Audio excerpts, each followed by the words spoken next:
Top 5 Ninja Woodfire Problems and How to Fix Them Fast. The Ninja Woodfire is a powerhouse outdoor grill, but like any appliance, things can go wrong.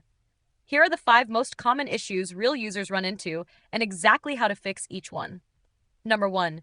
Grill won't heat up properly. If the grill seems underpowered or takes forever to warm up, check your outlet.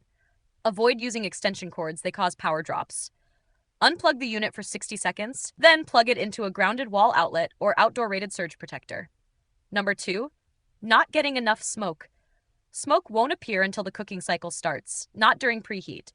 Make sure you're using a smoke-enabled mode like Grill plus Smoke or Roast Smoke, and only fill the pellet box to the line. Damp pellets? Toss them and store new ones in a sealed container. Number 3. Buttons not responding. If the control panel freezes or won't react, unplug the grill for a full minute. Wipe down the buttons with a dry microfiber cloth. Grease buildup can block input.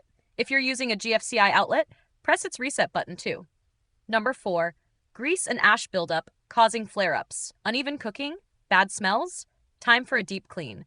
Remove the grill grate, drip tray, and pellet box, then brush out the burn pot and wipe the interior walls.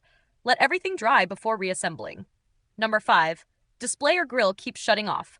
This often comes down to power issues. Loose plugs, GFCI resets, or even moisture in the outlet box can cause the grill to shut off mid-cook. Use a weather-sealed outlet cover and avoid running it in heavy rain. If this saved your cookout, subscribe to No Filler Fixes for more quick appliance tips that actually work. And if you're low on pellets or want smoother burning flavor, we've linked a trusted bag of food-safe hardwood pellets in the description. Perfect for keeping your smoke strong and clean. Thanks for watching, and grill steady.